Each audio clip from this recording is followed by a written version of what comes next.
Сәлем достар, сіздермен бірге өмір тамаша арнасы. Менің есімім Айнұр, Жезқазған қаласында тұрамын. Бұл менің саяжайымда құлпынайлар. Бүгін сәуір айының 11-ші жұлдызы және бізде орталық өңірде ауаның орташа температурасы 15 градус жылылықты көрсетуде. Бұл дегеніміз бау-бақшаны өңдеуге ең қолайлы сәттің келгенін көрсетеді. Мен құлпынайларымды баптау жұмысын бастадым. Міне менің құлпынайларым. Мұның сортын, жасын сіздерге әзір айта алмаймын, себебі бұл саяжайды біз биыл ғана алдық. Өнімнің қалай болар өзіме де қызықты, сондықтан бүгін сіздерге мен құлпынайларды қалай тазарту керектігін көрсетемін. Қазір құлпынайлар вегетацияға дайындалып жатыр, сондықтан тура осы кезде құлпынайды, жас көшеттерді басқа жерге отырғызуға да қолайлы уақыт. Ендеше кірісейік. Ең бірінші мен атыздарды, арамшөптердің қаншалықты көп екенін бақыладым. Оларды сондай көп емес екен. Одан кейін құлпынайды ескі, ауру, әлсіз сабақтардан тазартуға кірістім.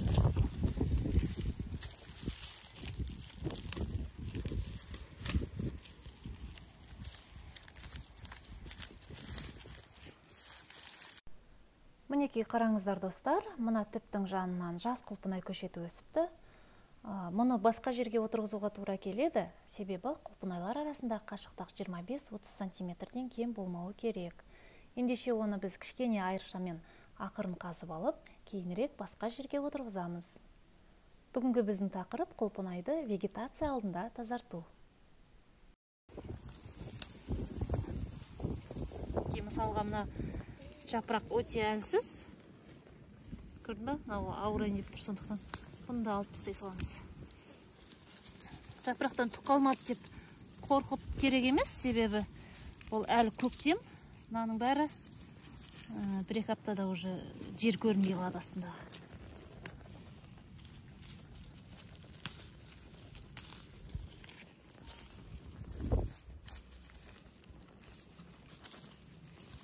Кейбір қатты жерлерін секатормен алып тастасақ та болады. Жалпы мен көптеген бейнероликтер көрдім. Елдер секатормен де, қолмен де жұлып жатады. Бірақ көпшілігі қолмен жұлған жақсы деп айтып жатады. Сондықтан мен де қолмен жұлуды, қолмен тазартуды шештім.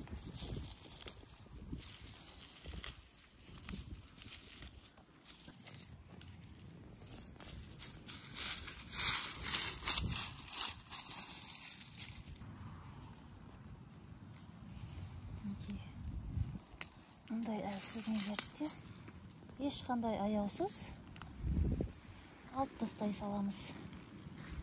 Мынау да әлсіз болып тұр. Және тазалау барысында шыққан қалдықтардың бәрін алып біз өртеп тастаймыз. Яғни ескі жапырақтар, мұртжалар, арамшөптер бәрін алып өртейміз, себебі онда зиянкестер болуы мүмкін.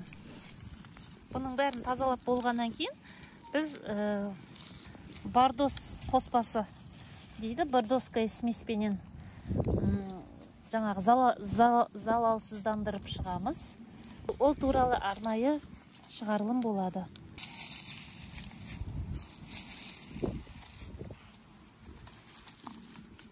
Айналасын бұның міндетті түрде қопсытып шығамыз.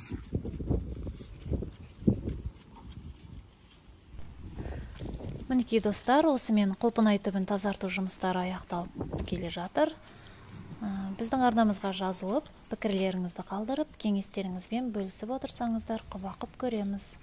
Келесі кездескенше күн жақсы болсын.